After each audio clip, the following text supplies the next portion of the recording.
Okay. Okay, so let's just go ahead and start. If FHA just announced changes that they're coming for August, these changes are very important. Guys, make notes because it's very important, these changes.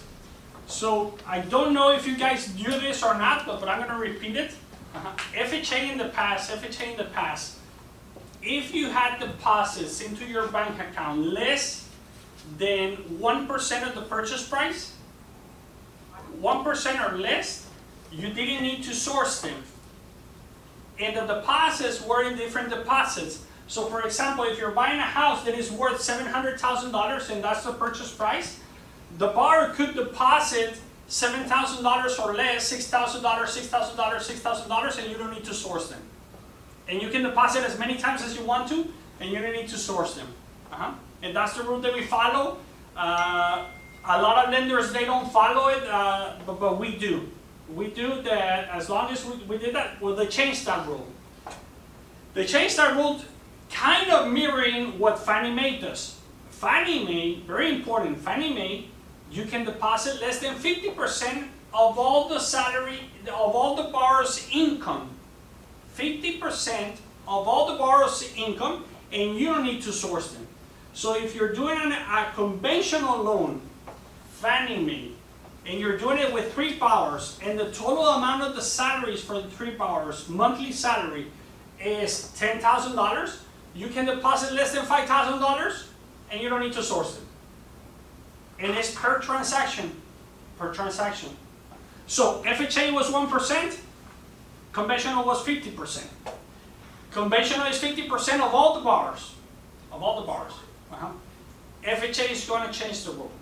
And it's going to try to mirror Fannie Mae, but it's 50% of the borrower income. So if I'm buying with Maria, and combine our salaries is $10,000, where Maria makes $5,000, I make $5,000, and I make the deposit, Oscar Campos makes the deposit, then it's 50% of my income. So it's $2,500, not 50% of the total income. Make note of this, because for me it's very frustrating. It's very frustrating when I see you guys and I see you that you're going to Loan Docs, and then you come to me and says, well, I didn't know this. Nobody told me this. We did bring it up, but it's just that you have to follow up. You have to follow up. If you don't understand my Spanglish, please Google it. Please call me, ask me, hey Oscar, forward the rule. Just to make clear, so an FHA is 50% or less for the borrower that is making the deposit. Correct. And then on Fannie Mae is the total of borrowers. So that is correct. So it's different. That is it's not correct. the same, but different. That is correct. So Jorge has a file right now that is with, I believe, 5 borrowers. So you add all the income for the 5 borrowers. If he's doing a conventional loan, all the income of the 5 borrowers, he can deposit 50% of all the income, and we're not going to ask where the money came from. We're not going to ask him for the source. FHA is only for the borrower who's making the deposit. If this borrower is making the deposit, how much is his salary? 50%. The rule changes in August. My suggestion is to start applying it right now. Try to apply it right now. Questions? Yes, Juan. The income has to be monthly? Monthly. Monthly? Monthly, yes. Okay. Monthly, and obviously the gross income. The income that you're declaring on the application. My suggestion is start applying it right now. So from the get-go, start applying it. If you're gonna make a suggestion to the client, don't make a suggestion. From the 1%, already say, hey, 50% of your salary in period. Now, the EMD, the initial deposit, is still going to follow the rule of the 1%. I don't know if you guys knew this or not, but if you're buying a $700,000 home and you put a deposit of $5,000, that will continue to apply. The $5,000 doesn't need to be sourced. The $5,000 doesn't need to be sourced on an FHA loan. Now, just so you guys know, we ask for the source of the deposit on every single file. And we just ask because it's a template. But if you get to a situation that you're doing an FHA loan, you're buying a house for $1 million, and the deposit was $9,000, you don't need to source the $9,000 where it came from. Now, granted, it will be asked on your approval to source, because we always ask. It's a template. Now, if you need to talk to Phil and say, hey Phil, for XYZ reason I cannot source this one, then Phil can remove it. Questions, comments? Another rule that is changing, I mean, more rules are going to change as we dig on them. Obviously, the process is a big issue for us. But the other rule is that on cash outs FHA, they're not allowing rental income on ADUs.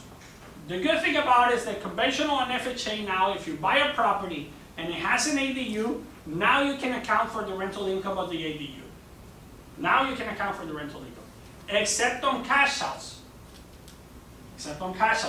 Now, when I'm asking Phil, and Phil is doing the research, I say, well, Phil, if it's already declared on his taxes, on the scheduled rental income, and the scheduled rental income on his taxes for the ADU is already been declared for the last 2 years, can you account for that rental income? Or is it just a rule for, I just recently built an ADU, I'm doing a refi cash out, can I use the rental income of the ADU? No. That is 100% no.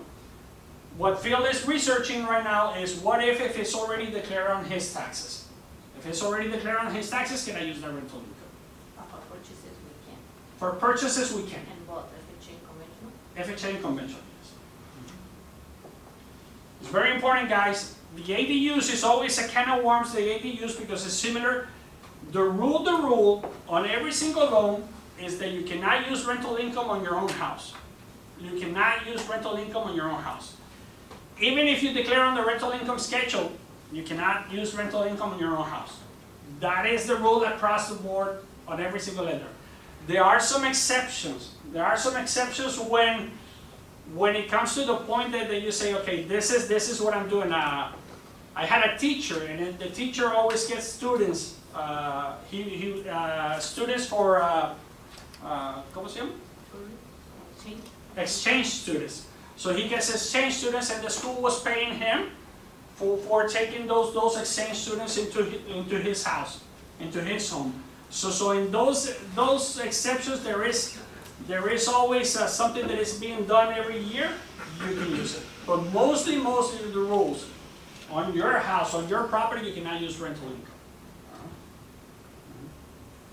Any questions? Any comments on that? On the ADU, you price it as a single family or as a duplex? Single family residence. So Maria's asking if the ADU, you price it as 2 units or a single family residence, a single family residence. Questions, comments? Very important with the ADUs, very important with the deposits, guys. The ADUs, a rule that we haven't been able to cross, and it's across Fannie Mae, FHA, everywhere. It's very common,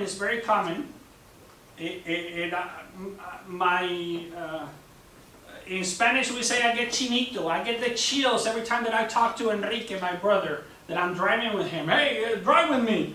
I said, okay, Enrique, where are we going? We're going to see a client. Okay, great. And then he always, for whatever reason, he says, let me show you a project that I'm doing. And I said, why do I need to see a project that you're doing, Enrique? Oh, we're rebuilding this house, and why do I need to see it? Well, let me show it to you. So he's always on his big truck, his big landscape truck, and he takes me to these houses, and he says, well, I'm building an ADU and an ADU and an ADU on this house. So I'm doing 3 ADUs, I'm doing 2 ADUs on this house. Even if the county accepts the multiple ADUs, that is a big no-no on the loans. Big no-no. You can have a house with 1 ADU. You cannot have a house with 2 ADUs. That's very important. That's very important. Supposedly, Jorge's going to correct me if I'm wrong, but the second ADU has to be attached to the property. So you can build a house, and then you can build an ADU that is separate to the house, and then you can build another junior ADU attached to the house. So it's not 3 units, it's just one house, an ADU, and then another ADU, but it's attached to the house. Now, what we've been able to get away with when we run into that situation, for whatever reason, in the last months we haven't run into that situation, but when we run into that situation, we say, this is the house. Appraiser, please don't call it with a junior ADU. This is the house, and that's the ADU. Just to the house and the ADU. But if the appraiser calls it the house, the ADU, and the junior ADU, then you're not gonna be able to do the deal. For whatever reason, we can't. Not even FHA? Not even FHA, it's on the guidelines. Nothing. The same thing applies to units. Units cannot have an ADU. So if you have a duplex, a triplex, a fourplex, and the fourplex has an ADU, it's clear on the even if it's with permits, clear on the guidelines. You cannot do it. Clear. So again, we've been able to manage in the past saying, well, the ADU make it a storage, the ADU make it a garage, the ADU do it this way, the extra one, but you have to talk to the appraiser, you have to talk to everybody. So make sure. Questions, comments? Well, I have some announcements and the numbers. We're going to wait until the end to say that, but I asked Jorge to give us a status of the real estate market to see where we at. So aplausos para Jorge. Good morning, guys. Good morning. So I'm going to stay on the lending side, guys, because I wanted to kind of like mention 2 things that might help you. One of the things that I asked a bunch of agents the other day, and it was on a sales meeting, on a real estate sales meeting, and I asked him on an $850,000 home, if I was to close next month on July, how much would the closing cost would be? How much do you think the closing cost will be? And everyone kind of like gave me a different number. They told me like 13,000, 16,000, like 15,000. But see, I asked him, I says, what about if I was to tell you that the closing cost could be 21 to 22,000? It was like, no, you're stealing. Like, you're making money, you're making a lot of money from the client. But see, at the end of the day, only lenders, we know that that could be the closing cost. Why? Because if you were to close a deal on July, how many months reserves they're going to ask you for? How many months, guys? 7. 8. 7, right. And if you were to close on August, that's 9. And if you were to close on the month after, that's 10. That's 10 months of property taxes reserved. So that's a lot of money, guys. And that's nothing to do with us. You're looking at almost $7,000, $8,000. It has nothing to do with us, right? Another point and another thing that I was making is that some of the agents, guys, they're charging for the, they're actually putting on the estimate, or they're asking you to put it on the estimate, because they're charging like the processing fee or administration fee that the broker charges, right? And I'll give you an example. There's an office that they charge $699, and that's the broker's charge. That's what they charge for the admin fee. But on top of that, some of the agents will charge the TC fee. That could be $450, so that's like $1,000. So if you were to calculate everything, see, you're looking at 10 months reserves, 8 months reserves, 9 months reserves, and that's coming on the next 3 months. And then you're looking at another $1,000 for the TC and administration fee. And what about if you close, because at the end of the day, you don't control the closing date, right? So what about if you close on the 12th? How many days are going to charge you on the prorate? 18. 18 days. I mean, 18 days, that's a lot of money, guys. That's a lot of money. Your payment is $7,000. PITI, so let's say that PI, it's only 6,000, but 18 days, that's a lot of money. So one of the things that I would suggest you to do is to be extremely, extremely careful when you do an estimate, right? When you do an estimate, because at the end of the day, what happens if I give you an estimate and I give you an estimate of $17,000 in closing costs, but it ends up on being 20,000? Who's to blame? The loan officer. Or even if you're not to blame, they're gonna blame you. And at the end of the day, they're gonna say, well, who's gonna put the $3,000 difference? Well, the loan officer. Because the loan officer is making a lot of money, and that's what most of the agents will think. It's like, well, you're at least making a commission of 15, 16,000, because that's what they think. You know, you can always put 3,000 because at the end of the day, it was your fault. So you gotta be very, very careful. I mean, as careful as knowing, because, see, back in the day, if you were doing a transaction for $320, so what would be the payment? Maybe the payment was $1,800, and if you were to calculate or pay the 18 days, that wasn't a lot. But see, today, you're looking at $7,000, $6,500 payment. So those 18 days make a big, big difference, right? So one of the things that I'm doing now, like I'm being extremely, extremely careful in regards to even asking the agent, hey, how much do you actually charge, right? How much are you going to charge for your office fee and your TC fee? I need to know, because if I'm going to give an estimate to someone, I'm going to give an accurate estimate. And when do you guys are thinking of closing?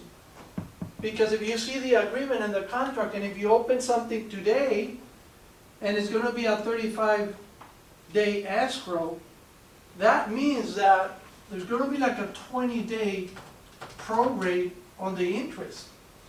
You got to calculate that number. So I guess my message is be extremely, extremely careful when you do the estimates. Because at the end, just tell him how it is. Hey, this is the estimate. Oh, but it's too much. Well, I mean, do you want to take a look at it? I mean, it has nothing to do with me. I'm not even charging you origination. It has nothing to do with me. You know, it has to do a lot with the property taxes. It has to do a lot with what you charge. It has to do a lot with the closing date. Because at the end of the day, between lender fees, escrow fees, and title fees, you're looking at $9,000 at the most. But how did we get to $21,000? Well, that's stuff that has nothing to do with me. Even the fire insurance guys, I'm pretty sure that you've seen, fire insurance went up to the roof. I mean, before you could say that a fire insurance was going to cost you like $800. Today, you're looking at $1,500 at least. Even on the condominiums, guys. Even on the condominiums, you don't find anything below $1,200. And back in the day, a condominium, it was like $400. So you gotta be very, very careful. Just write the estimate, send it to the agent, explain it to the agent, explain it to the client. So that way, they don't think that you're the one that is charging a lot. But you don't want to go below, and then at the end, you're going to be the one that they're going to blame it on you. Any questions, guys? Any comments on it? Questions, comments? Okay, so another thing that I want to bring it up to you guys. What happens when someone is going to put 20% down or more than 20% down? What is the type of loan that they usually want to get? Conventional. Why? No mortgage insurance. Because of the mortgage insurance, right? But see, I'm pretty sure that you notice that Freddie Mac and Fannie Mae doesn't price that good, especially when you don't have extremely, extremely excellent credit score.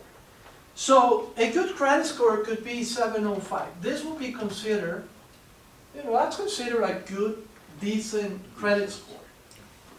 But see, on a Fannie Mae, Freddie Mac, right now, it's pricing at 7.5%. And you only get 1 point rebate.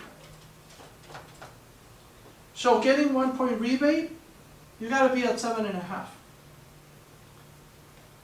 But see, the thing is that if you were to do a transaction for $850,000, and you were to put 20% down, and you get 7.5, you're gonna be better off with an FHA, paying the mortgage insurance. Because FHA will price it at 6.125, you get the same rebate, 1%, and your payment is gonna be a little bit more than $200 less. So always look for that option. I mean, sometimes you don't have the option, right? Sometimes you don't, because if you already have an FHA and you're gonna purchase another one, you're gonna keep that one, you gotta go conventional. But see, my thing is that when it's a first-time home buyer and they're gonna put 20–25% down, you might as well just price it on both ends. Because in this case, FHA is gonna give you a better payment. So you gotta be very, very careful, very, very careful. Another thing is that if you were to go conventional, look up the option of doing no impounds. Because if you do no impounds, you're looking at $7,000 to $8,000 less on the closing cost because of the reserves.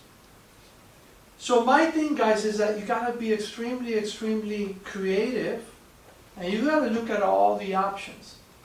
Because now, George, yes, George, Yes. to Fred, how much month do you need to decide to go no pounds? Because they always charge you a couple of dollars. I don't remember exactly what you ask for. You want me to answer? no escuché. So what was the question? Oh, How what was- much impounds they charge, because they always charge impounds, what he's saying.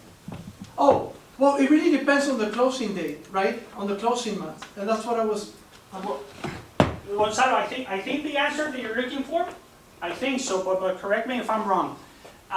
If you select no impounds, why do they charge taxes? That's your question? No, why? I want to know how much they're going to charge you anyway. Okay. I know it's not going to charge the whole Uh-huh. year, but they charge you a couple months always, because I want to just it's a refreshment.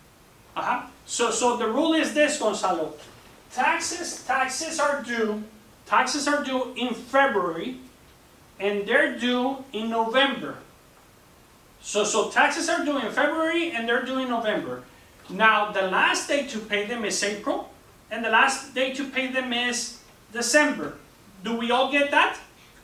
yes. Is that understood? Now, if taxes are already published, Gonzalo, and taxes are due, then they're gonna ask the borrower to pay the taxes that are due for prorated months, depending on what month you're closing. So let's just pretend that Maria has a client, and Maria is closing in November, and the tax is already due in November. So the bank is gonna ask him to pay for November and December, because those are the months that your borrower needs to pay, November and December. Not the next month, not the ones for February, because they're not due yet. So you decided to go no impounds, February is on your own. But the ones for December, November, they're already due, so you have to pay them. They're gonna ask for November and December. Does that answer your question? Yes.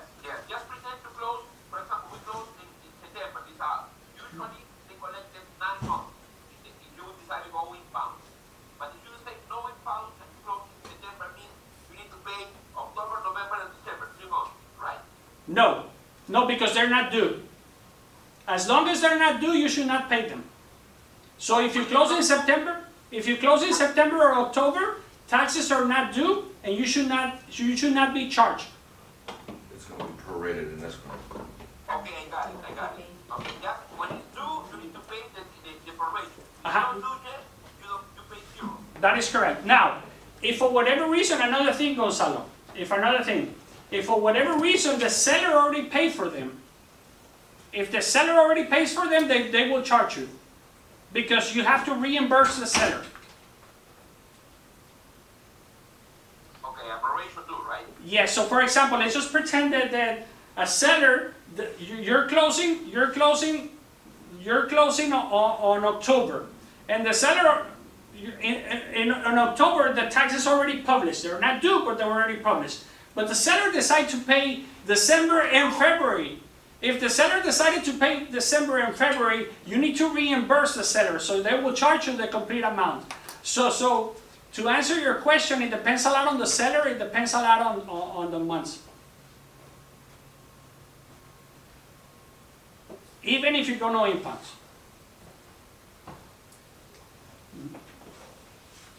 ¿Qué, Gonzalo? Te quedaste muy calladito.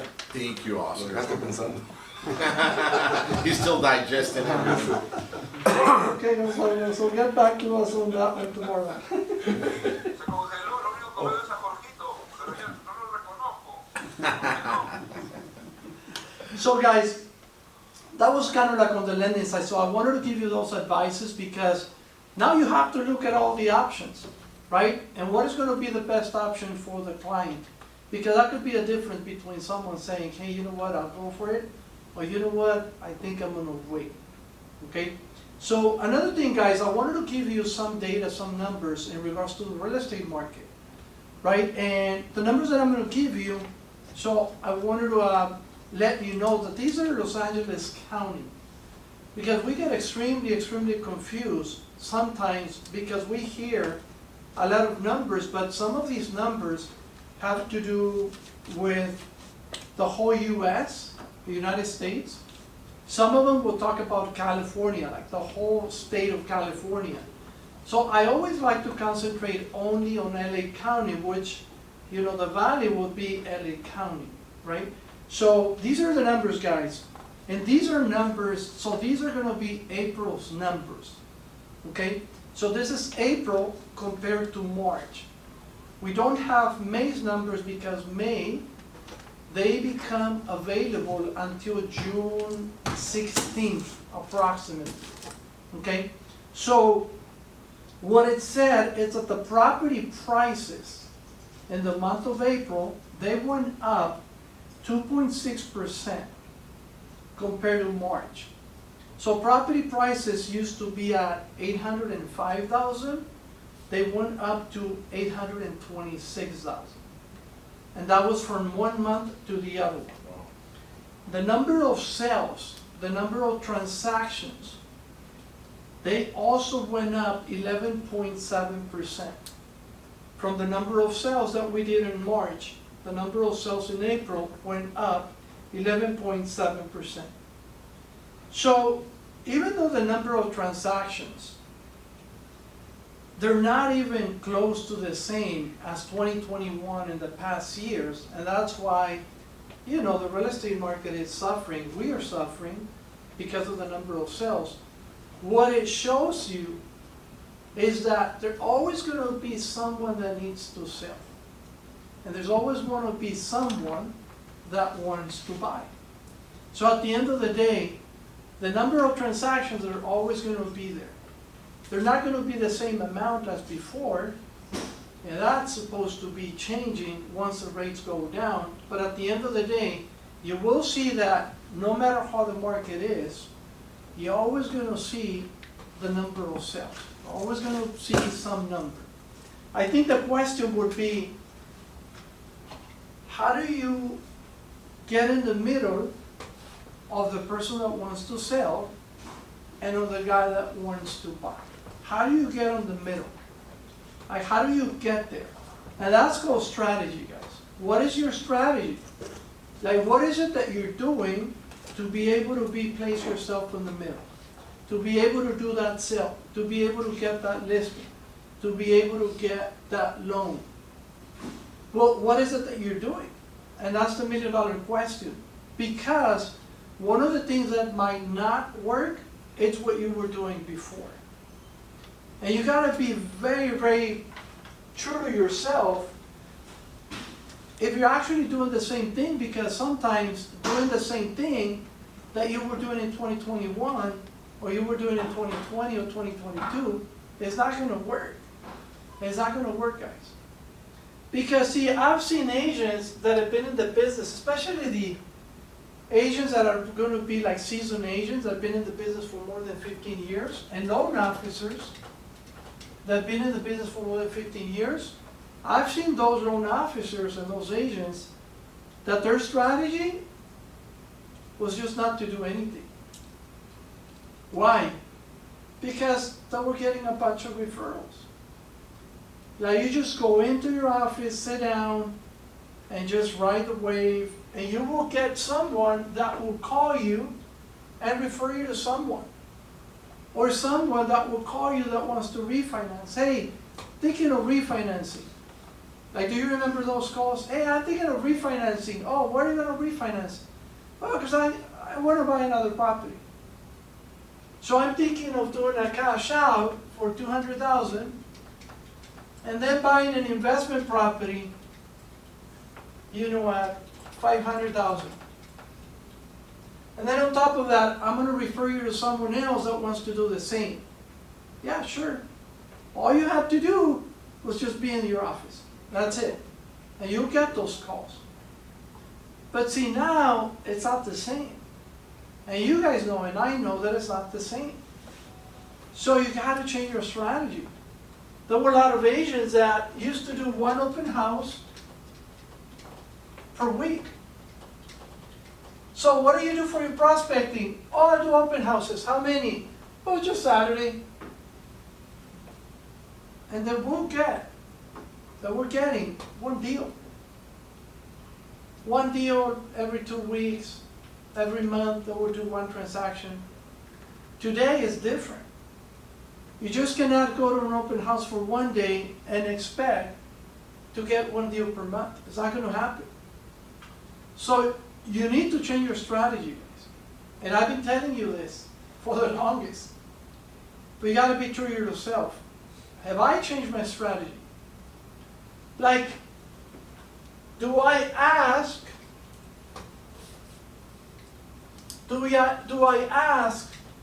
25 times per day?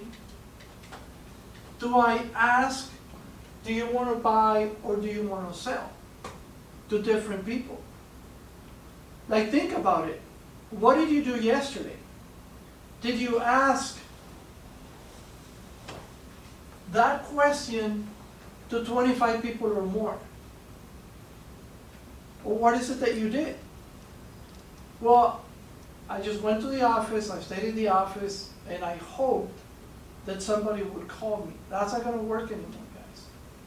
That's not going to work. I'm not saying it's not going to work forever, because maybe 1 year from now, 2 years from now, that's going to come back. But not right now. And the question is, do you want to survive right now? Do you want to make money right now? Well, you're going to have to change your strategy. Because if you don't, unless you're killing it, like if you're doing very, very well right now, well, don't change anything. Like if you were to tell me, well, wait a minute, Jorge, but I'm closing, 4 deals per month, 5 deals per month. Oh, well, this doesn't apply to you. You do exactly the same thing that you're doing now. Don't change anything. But if you're not killing it, if you're not doing well, you're going to have to change your strategy. I mean, you should have changed it a year ago, but it's never late. It's never too late, guys. The question is, what's going to be your next strategy? What's going to be the thing that is going to put you on top? Right? And you got to think really, really hard about that one, because I don't think that nothing will change until you change. Because the market, it might take a little bit longer, guys. It might take until November to start seeing those rates coming down.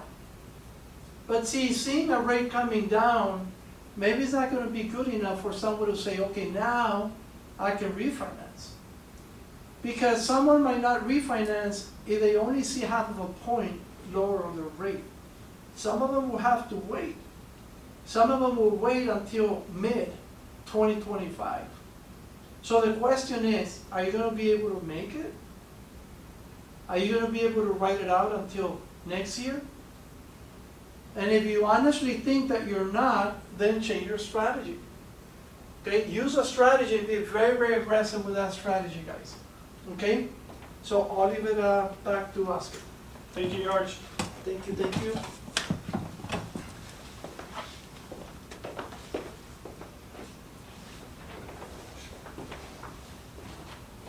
So guys, when the market shrinks, people respect loan officers a lot. But when the market is booming and everybody's buying like crazy, everybody's professional.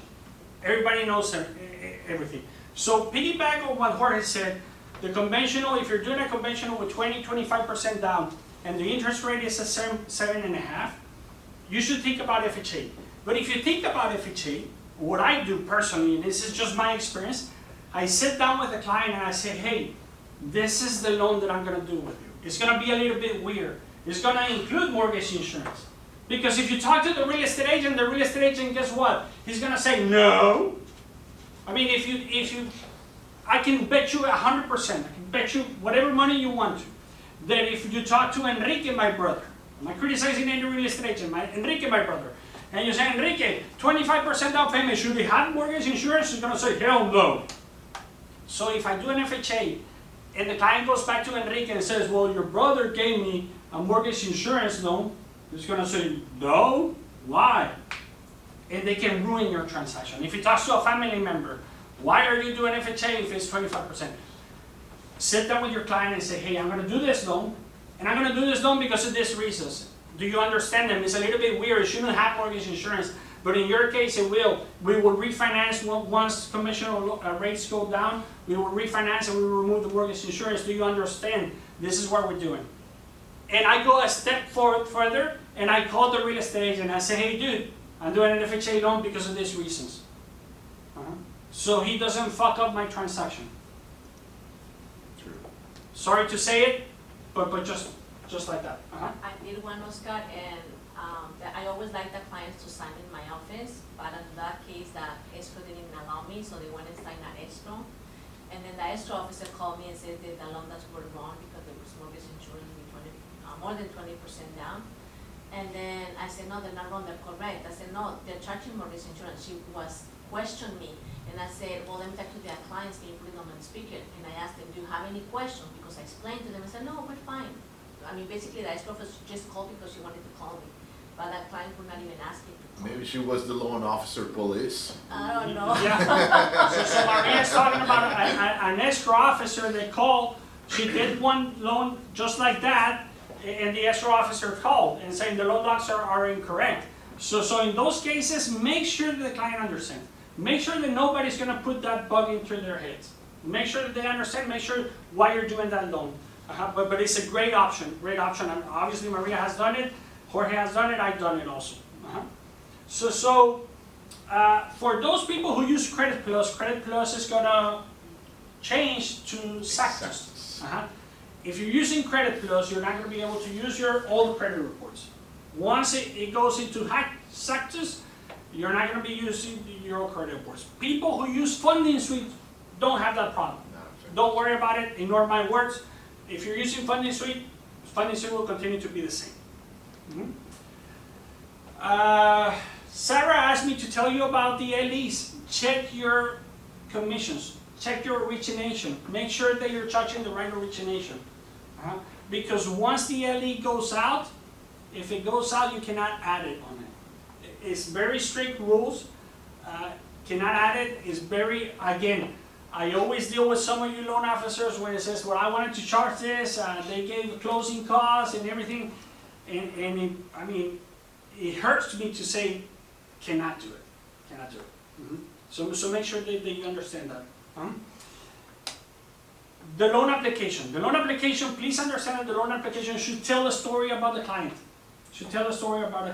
So the underwriter is only looking at your loan application. Make sure that you put on the conversation log what type of loan that you're doing. What is your logic on it? Put it on the conversation log.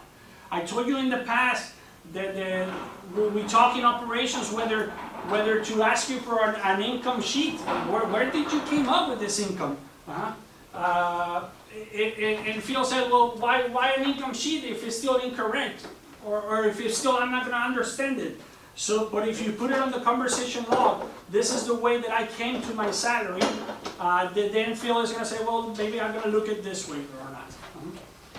We run into a lot of situations, that you're saying that you're gonna buy investment, and on the declarations page, you said that that property is gonna be to live on the property. So Phil doesn't know how to underwrite it. Do I underwrite it as an investment? Do I underwrite it as owner occupied? Make sure that you understand that if it's investment, on the declarations page says this, are you gonna live in this property? No, I'm gonna use it as rental income. So please follow those things. It's very confusing, extremely confusing for Phil to figure it out to do that. The other thing, probably Adriana and Monica and Prissy are not gonna let me lie. When I cancel a file, when the real estate agent calls me and says, hey, we're canceling, trust me, I never cancel the file. I never cancel the file until he's in escrow on another property. Until he's in escrow on another property, I cancel the file. I told you in the past that Monica's very effective. The problem with being effective is that if you tell her something, she's gonna do it. If you tell Monica, hey Monica, cancel this file, she's gonna cancel that file within minutes. And once that cancel is filed, we're gonna cancel lock, we're gonna cancel underwriting, we're gonna cancel everything, everything. So if the real estate agent comes back or the client comes back and says, hey, never mind, they're gonna continue with the transaction, it's very, very, very hard for us to come back to that transaction. So whenever refinances, I take months to cancel. If the client tells me, hey, I'm not gonna refinance, okay, that's fine. I don't cancel it until months. Until Adriana calls me and says, hey Oscar, what about John Doe? Who's John Doe? A refinance that you were doing? Okay, that one, yeah, cancel. Should not wait that long, but I do make sure that the client doesn't changes his mind. Because once we cancel, it's a done deal. So please take note into that. Communicate with the processor. As far as the dates, just that. The other thing that I was going to mention, I'm going to share the numbers with you. If you guys are slow, because I see the numbers, and I see that some of you are slow. If you guys are slow, there are some people that work for us in operations that are slow also. Not only you, because of the movement and everything. I can tell you the processing is always working. Underwriting is always working. But there's some of us that are very slow also. Get to know your team. If you're slow, like Jorge says, be creative. I mean, what does Monica does? What can Monica help me to get more leads? What does Dawson do?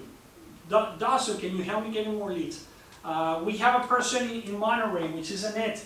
Annette is calling on birthdays. Annette is calling on hey, don't refinance right now. Within 6 months, don't refinance that right now. Don't refinance that much.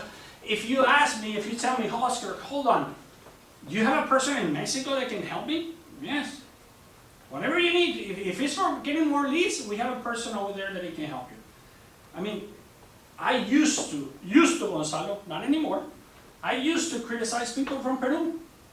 Because obviously it was the fun thing to do. I was a freaking clown criticizing people from Peru. But goddamn, those people from Peru are very intelligent. If you talk to a real estate agent from Peru, they can tell you, I have a group in Peru who's making phone calls. Phone calls from Peru? Yes. I feel like a clown criticizing in the past people from Peru because they're very intelligent. Any real estate agent that you call that is a top producer has people from Peru calling real estate agents. Dennis, if you see Dennis, have you seen him lately? I mean, he walks like Trump. He was like Trump, even if he's convicted of a crime. He's Trump's adopted son. Yeah, exactly. He's a Trump minion.